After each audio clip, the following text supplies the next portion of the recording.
Hello everybody.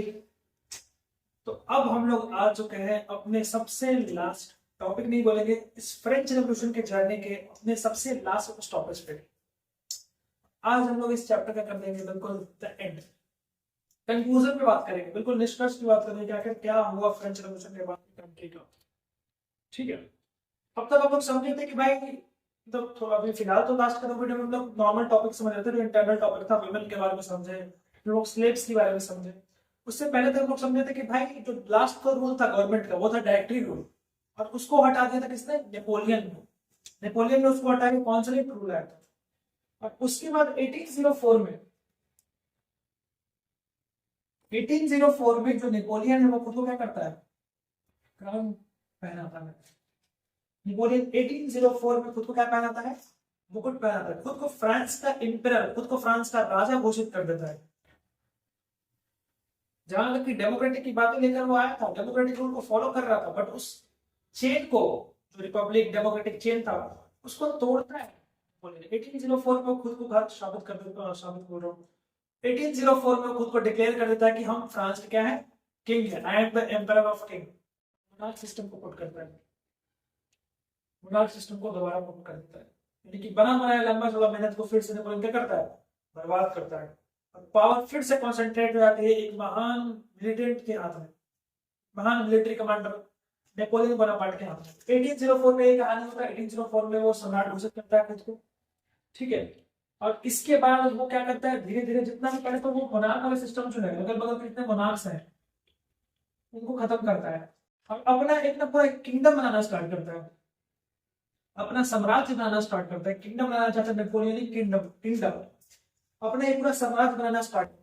ठीक है, और खुद को वो समझता है कि वो यूरोप का मॉडर्नाइजर है, मॉडर्नाइजर ऑफ यूरोप, यूरोप को चेंज करने वाला है। ठीक है, वो अदर मेन्स की तरफ बिल्ड नहीं हुआ है। फेमस डायलॉग है उस नेपोलियन मूवी का, I am not build like others. और नेपोलियन में तो काफी कोट्स फेमस है। ठीक है, तो वो समझता है खुद को कि हम एक मॉडर्नाइजर हैं यूरोप के। और जो नेपोलियन की आर्मी थी वो जिस भी कंट्री में घुसती थी, हालांकि कंट्री नहीं, जिस भी यूरोप के पार्ट में घुसती थी, वहां के लोग उसका आराम से वेलकम कर रहे होते थे कि अरे आगे आगे हम लोग को मोनार्क से आजादी दिलाने वाला आ गया। लोग खुश रहते कि आगे आगे हेलो ये मोनार्क वाला नहीं, आगे आगे हमको मोनार्क से, मतलब हमको राजा से आजादी दिलाने वाला आ गया। स्टार्टिंग में ये सीन था कि नेपोलियन को सब समझ रहे थे कि हाँ ये यूरोप को चेंज करेगा, ये हमें आजादी दिलाने के लिए आया है। हालांकि धीरे धीरे लोगों का ये थॉट बदला, लोगों का जो ये थॉट था सोचने वाला कि हमको आजादी दिलाने के लिए आया है, धीरे धीरे लोगों का ये थॉट बदल गया। और धीरे धीरे लोग समझ गए कि ये जो नेपोलियन की आर्मी है वो हमको आजादी दिलाने नहीं आ रही है, वो राज्य हड़पने आ रही है, वो अपना खुद किंगडम एक्सपैंड कर रहा है, वो अपना पूरा यूरोप जो है अपने अंडर, यूरोप का पूरा क्या बनना चाहता है? डिक्टेटर बनना चाहता है। जो नेपोलियन बोनापार्ट है वो यूरोप का डिक्टेटर बनना चाहता है। ये कोई रिफॉर्मिंग आर्मी या फिर ये कोई मतलब फ्रीडम दिलाने वाली आर्मी नहीं है, ये इन्वेडिंग आर्मी है। ये कौन सी आर्मी है? ये इन्वेडिंग आर्मी है। ये इन्वेड अपना राज्य कब्जा करने के लिए आए हुए थे। धीरे धीरे लोगों के मन में ये मतलब क्या गया, धीरे धीरे लोगों ने इसको समझना स्टार्ट किया। स्टार्टिंग में उसका खूब स्वागत किया कि आओ भाई आप हमको आजादी दिलाओ, हमको आजादी दिलाओ, आओ आओ। बट अब लोग धीरे धीरे इसको पकड़ने लगे कि नहीं ये कुछ क्या कर रहा है, एडिंग वेडिंग कुछ कर रहा है, ये कुछ गड़बड़ कर रहा है। ये क्या कर रहा है? इन्वेड करने आया हुआ है, ये राज्य को हड़पने के लिए आया हुआ है, ये हमारे पूरा जो एरिया टेरिटरी है उसको हड़प के कब्जा करने के लिए। ठीक है, और हमें कुछ मिलने वाला नहीं, कोई आजादी नहीं। एक राजा से छुटकारा पाएगा तो दूसरा डिक्टेटर मिल जाएगा, एक राजा से छुटकारा पाएंगे दूसरा राजा को बैठने सांप बन के, है ना? तो वो मिलिट्री वाला है। अब मिलिट्री वाला तो सब जाना कितना खतरनाक होता सुना है? कोई नहीं सुनेगा, कोई सुनना नहीं करेगा। ठीक है, तो वो इन्वेडिंग आर्मी थी, लोगों को ये धीरे धीरे बात समझ में आने लगा था। और 1815 में, 1815 में नेपोलियन जो है वो खत्म, मतलब खत्म नहीं, मरता नहीं है, हार जाता है वाटरलू के वॉर में। वाटरलू के वॉर में नेपोलियन हार जाता है और उसको फ्रांस से काफी दूर भेज दिया जाता है। ठीक है, 1815 में नेपोलियन की कहानी खत्म। हालांकि नेपोलियन जो चेंज किया था वो काफी अच्छा चेंज किया था। नेपोलियन के चेंज की वजह से काफी फायदे भी हुए थे लोगों में। ठीक है, नेपोलियन ने बहुत कुछ चेंज किया, जैसे क्या हुआ, करेंसीज इक्वलाइज किया। जो करेंसी थी, जो काफी डिफरेंट डिफरेंट करेंसीज थी एक ही रीजन का, उसको एक किया। वेटिंग और मेजरमेंट को सेम किया। वेटिंग मेजरमेंट को सेम किया, ठीक है। काफी अच्छा एडमिनिस्ट्रेशन पॉलिसी उसका काफी बढ़िया था, एडमिनिस्ट्रेटिव पॉलिसी बहुत अच्छे से अपनाया उसने। उसका जो नेपोलियनिक कोड था उसमें काफी अच्छे रूल्स रेगुलेशंस थे, हालांकि इसके फेवर में ज्यादा भी हुआ था, ठीक है। एडमिनिस्ट्रेशन को काफी अच्छा फैलाया। और इसका काम क्या था, डेसिमल सिस्टम से सब कुछ जोड़ा। डेसिमल सिस्टम मेजरमेंट वगैरह में या टैक्सेशन में डेसिमल सिस्टम का इस्तेमाल करना स्टार्ट किया, वेटिंग में डेसिमल सिस्टम का इस्तेमाल करना स्टार्ट किया। जो लोगों की प्राइवेट प्रॉपर्टी थी उसको भी सेफ्टी करना इसने स्टार्ट किया, प्राइवेट प्रॉपर्टी के लिए सेफ्टी की बात करना इसने स्टार्ट किया, ठीक है। यानी कहने का मतलब है कि नेपोलियन को भले ही फ्रांस में मतलब हरा के साइड कर दिया गया हो, बट उसका जो चेंजेस था, उसका जो एक मॉडर्नाइजर वाला थॉट था, उसने जो डेमोक्रेटिक राइट्स की, इक्वालिटी की, फ्रेटर्निटी की जो थॉट्स छोड़ दी थी फ्रांस के और फ्रांस के लोगों में, वो पूरे यूरोप में फैला, वो पूरे यूरोप में फैला था, ठीक है। अब नहीं सिर्फ ये, मैं सिर्फ नेपोलियन ही नहीं, बिल्कुल जो पूरा फ्रेंच रेवोल्यूशन था उसकी लेगेसी क्या थी, फ्रेंच जो रेवोल्यूशन था लिखा हो लेगेसी ऑफ फ्रेंच रेवोल्यूशन, उसकी क्या थी, उसकी लेगेसी क्या, उसकी महानता थी क्या, उसने सोसाइटी को मैसेज दिया, उसने इक्वालिटी का मैसेज दिया, उसने इक्वालिटी का मैसेज दिया, उसने लोगों के बीच में फ्रेटर्निटी का मैसेज दिया, बंधुता, भाईचारा, फ्रीडम, फ्रीडम, सफरेज, वोटिंग, ठीक है, democratic rights, freedom of press, freedom of speech, freedom of expression, natural rights, natural rights, और इनको बचाएगा भी कौन, स्टेट। ये बातें फ्रांस में फैली और फ्रांस के साथ साथ पूरे यूरोप में फैली बातें, और काफी ये है एक्चुअल लेगेसी फ्रेंच रेवोल्यूशन का, ये है उसकी महानता, ये है उसका मैसेज टू सोसाइटी, ठीक है। ये उसका क्या बोल सकते हैं तो पूरा उसका बढ़िया इम्पैक्ट पूरे यूरोप के ऊपर, ये इम्पैक्ट है फ्रेंच रेवोल्यूशन का, ठीक है। और फ्रेंच रेवोल्यूशन का इम्पैक्ट सिर्फ उतना ही तक सीमित नहीं था, सिर्फ फ्रांस और यूरोप तक नहीं, पूरे दुनिया तक ये बात फैला। इंडिया में दो हमें ऐसे लीडर देखने को मिलते हैं, जैसे एक है आपके टीपू सुल्तान, टीपू सुल्तान, एक हमारे में राजा राम मोहन रॉय, मोहन रॉय, राजा राम मोहन रॉय, ये दोनों भी काफी क्या थे, इन्फ्लुएंस थे फ्रेंच रेवोल्यूशन से, ठीक है। तो ये कुछ बात हुआ कंक्लूजन के बारे में, हम लोग ने समझा कि नेपोलियन कैसे क्राउन पहनता है फिर हारता है, उसकी आर्मी उसको पहले समझाया था कि ये चेंज करने के लिए आया है, यूरोप को चेंज करने आया, धीरे धीरे समझ में आता है ये आर्मी भेजा है इन्वेड करने के लिए, ये खुद एक डिक्टेटर बनने वाला है, पूरा यूरोप अपने कब्जे में करने वाला है, ठीक है। हालांकि उसके द्वारा किए गए चेंजेस, उसके द्वारा जो टैक्टिक्स, जो जिस तरह से उन्होंने सोसाइटी में डेमोक्रेटिक राइट्स के बारे में, इक्वालिटी, फ्रेटर्निटी, ये चीजें, वोटिंग चीजें, इन चीजों को जैसे जैसे उसने चेंजेस लाए सोसाइटी में, जो रिफॉर्म्स किए, उसका काफी इम्पैक्ट रहा लोगों पे उसके जाने के बावजूद भी, ठीक है। और उसके बाद हमने समझा कि लेगेसी क्या थी, फ्रेंच रेवोल्यूशन की लेगेसी क्या थी, इक्वालिटी हो गया, फ्रेटर्निटी हो गया, फ्रीडम हो गया, सफरेज हो गया, डेमोक्रेटिक राइट्स हो गए, नेचुरल राइट्स हो गए, उनके नेचुरल राइट के प्रोटेक्शन हो गए, प्राइवेट प्रॉपर्टी की प्रोटेक्शन हो गई, टैक्सेशन हो गई, ये सब लेगेसी थी किसकी, फ्रेंच रेवोल्यूशन के, ठीक है। तो ये था हमारा पूरा चैप्टर फ्रेंच रेवोल्यूशन। अब एक काम करते हैं कि पूरा जो तक पूरा चैप्टर हम लोग पढ़े उसको वेरी शॉर्ट, काफी बिल्कुल इतनी शुरू में पूरा कंपाइल करते हैं, ठीक है।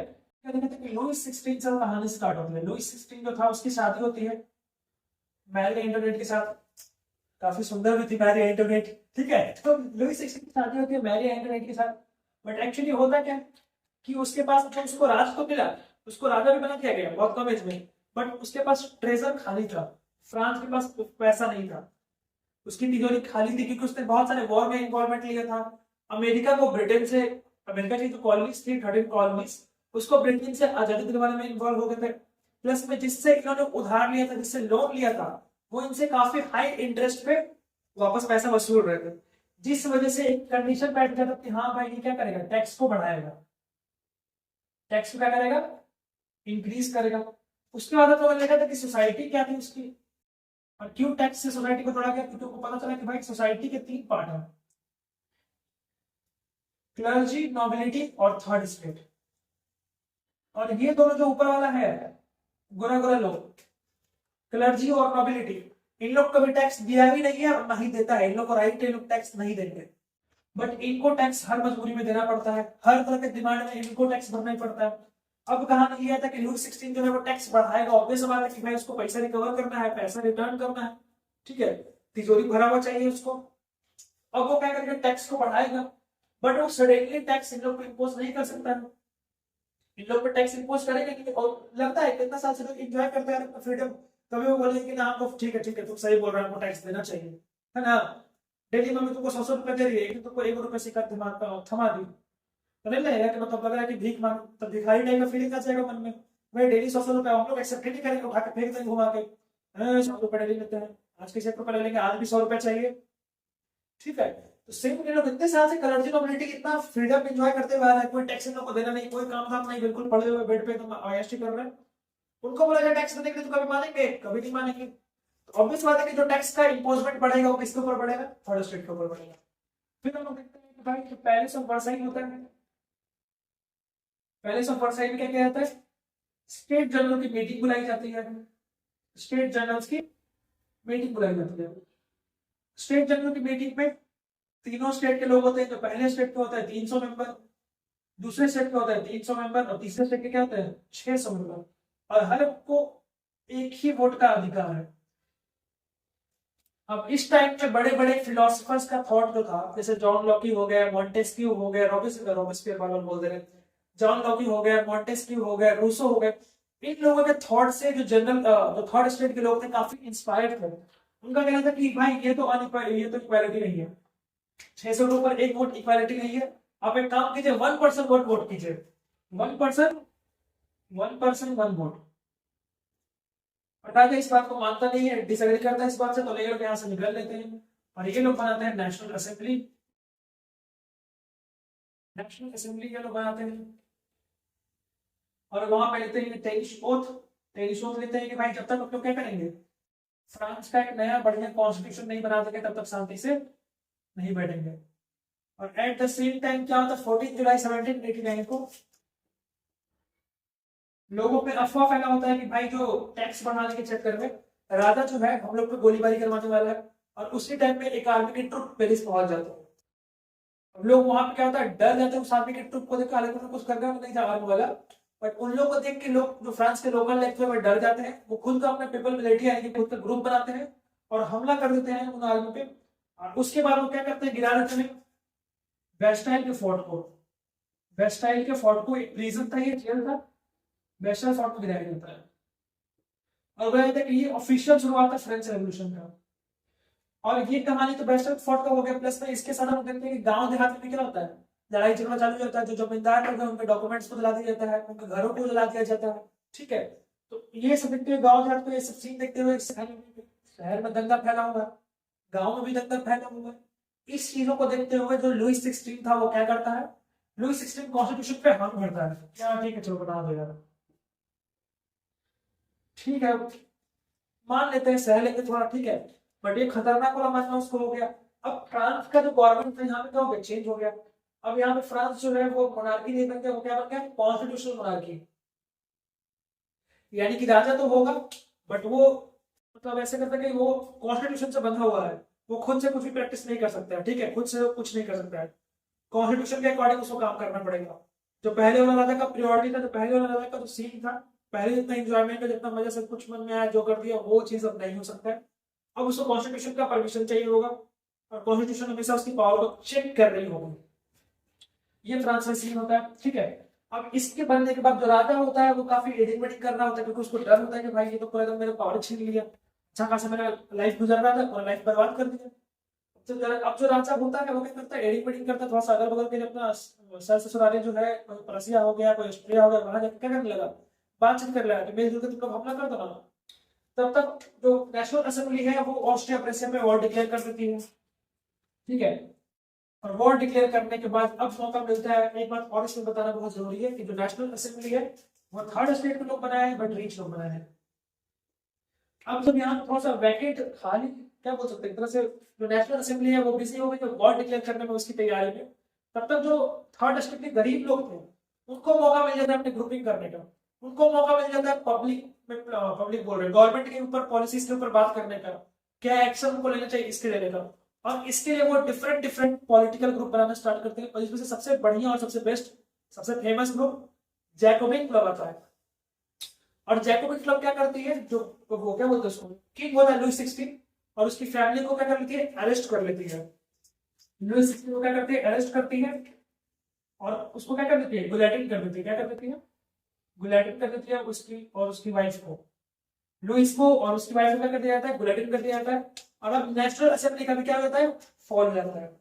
अब नेशनल असेंबली के बाद आती है कन्वेंशन गवर्नमेंट, जो कि किसकी गवर्नमेंट थी, जैकोबिन क्लब की। किसकी थी, जैकोबिन क्लब की थी। इसके बाद देखने को मिलता है इसके दौरान rain of terror, rain of terror 1793 से 94 का दौर को अभी बोलेगा। 1793 से 94 का दौर होगा तो खास वाले दूरदर्शन वाला फीलिंग आ गया। आकाशवाणी बोलते हैं, नमस्कार मित्रों, आकाशवाणी में मैं नितिन कुमार स्वागत करता हूँ। ठीक है, तो रेन ऑफ टेरर में क्या होता है, एक्चुअली रेन ऑफ टेरर में तो लीडर थे मैक्सिमिलियन रॉबेस्पियर। उन्होंने काफी सोशल रिफॉर्म किया, फ्रांस को कन्वर्ट किया एक रिपब्लिक नेशन में। यहाँ से यहाँ पे क्या था, कॉन्स्टिट्यूशन मोनार्की था, अब किस में कन्वर्ट हो गया है, रिपब्लिक नेशन। रिपब्लिक क्या था, रिपब्लिक क्या होता है, जहां पे हेरिटरी मोनार्की कोई सिस्टम नहीं होता है। ठीक है, यानी कि राजा का बेटा राजा बनेगा, फिर उसका बेटा राजा, फिर उसका बेटा राजा, फिर उसका बेटा, ये चीज नहीं चलेगा। यहाँ पे क्या होता है, गवर्नमेंट को भी लोग चुनती है, और गवर्नमेंट का जो हेड है उसको भी लोग ही चुनेगा। ठीक है, तो इसमें रेन ऑफ टेरर में क्या होता है, जो रॉबेस्पियर काफी अच्छा सोशल रिफॉर्म करते हैं, काफी अच्छा सोसाइटी में चेंजेस लाते हैं। जैसे सर मैडम ना बोल के सिटीजन बोलना है। ठीक है, सबको आटा खाना है, कोई मैदा की पूड़ी पकौड़ी नहीं बनाएगा। ठीक है, बोलचाल में इक्वालिटी, खान पान में इक्वालिटी। ठीक है, रिपब्लिक घोषित कर देते हैं देश को, प्लस में स्लेवरी को खत्म कर देते हैं, काफी चेंजेस लाता है। प्लस दिक्कत ये होता है कि काफी जबरदस्ती कर देता है। ठीक है, मतलब है ना कि छोटा बच्चा लोग उसको खाना खिलाने तो प्यार से खिलाओ, जबरदस्ती ठूसेंगे तो वो गाली देगा। बहुत जबरदस्ती ठूस रहा था रॉबेस्पियर। लोगों ने उगल के भाई वो गुलेटिन का प्रोसेस यूज करता था लोगों को मारने के लिए। जो उसके खिलाफ गया उसका सर काट देता था गुलेटिन से। गुलेटिन क्या था, दो वही से डंडा है, बीच में ब्लेड है, यहाँ पे उसको क्या करो, मुंडी फंसा दो। ये ब्लेड जो है धड़ाक से ऊपर से गिरेगा, मुंडी इधर, बॉडी उधर। ठीक है, ये गुलेटिन का प्रोसेस। ठीक है, तो रेन ऑफ टेरर आता है 1794 में। लोग इससे काफी परेशान हो गए, तो जो रॉबेस्पियर था उसको क्या कर दिया गया, क्या बोलते हैं, रॉबेस्पियर को क्या कर दिया गया, गुलेटिन कर दिया गया। इसके बाद जो रिच मिडिल क्लास था, जो रिच थर्ड स्टेट के लोग थे, उनको फिर से मौका मिला पावर में आने का, और उन्होंने इसमें बनाया डायरेक्टरी रूल। डायरेक्टरी रूल में उन्होंने दो रखे सिस्टम। एक तो उन्होंने दो इलेक्टेड लेजिस्लेटिव काउंसिल, दो इलेक्टेड लेजिस्लेटिव काउंसिल बनाया, और उन्होंने 5 मेंबर का एक अलग ग्रुप बनाया जिसको बोला गया डायरेक्टरी। बट ये ज्यादा सक्सेसफुल हो नहीं पाया, आपस में इन लोग लड़ते रह गए। ठीक है, आपस में इन लोग दोनों में क्या हो गया, आज लड़ाई झगड़ा होते रह गया, और पूरा जो फ्रांस का जो पॉलिटिक्स है वो एकदम गड़बड़ा गया, पूरा इंस्टेबिलिटी आ गया देश में, अराजकता फैल गया, कोई लॉ ऑर्डर नहीं। और उसी का फायदा उठा के एंट्री होता है नेपोलियन बोनापार्ट का। इसका फायदा उठा के एंट्री किसकी होती है, नेपोलियन बोनापार्ट का। और यहाँ से खत्म होता है फ्रेंच रेवोल्यूशन, और यहाँ से चालू हो जाता है मिलिट्री डिक्टेटरशिप। और अब जो फ्रांस में आ चुका है नेपोलियन बोनापार्ट, और पूरे फ्रांस का अपनी पूरे यूरोप में अपना किंगडम बनाना धीरे धीरे स्टार्ट करता है, और काफी अच्छा थॉट्स फैलाता है। ठीक है, उसके थॉट्स अच्छे थे, उसका थॉट बहुत बढ़िया था। इक्वालिटी इक्वालिटी की बातें करता है वो, फ्रेटर्निटी की बात करता है वो, डेमोक्रेटिक राइट्स की बात करता है, तो उसका थॉट क्या था, बढ़िया था। तो ये पूरी तरह से क्या होगा, फ्रेंच रेवोल्यूशन का एक एग्जैक्टली ये कंक्लूजन हो गया पूरे चैप्टर का। ठीक है, तो मजा आ गया। हम सब इसी के साथ हिस्ट्री का 9th क्लास का पहला चैप्टर क्या कर चुके हैं, फिनिश कर चुके हैं। ठीक है, मिलेंगे अगले चैप्टर में अगले सब्जेक्ट के साथ। Till then good bye.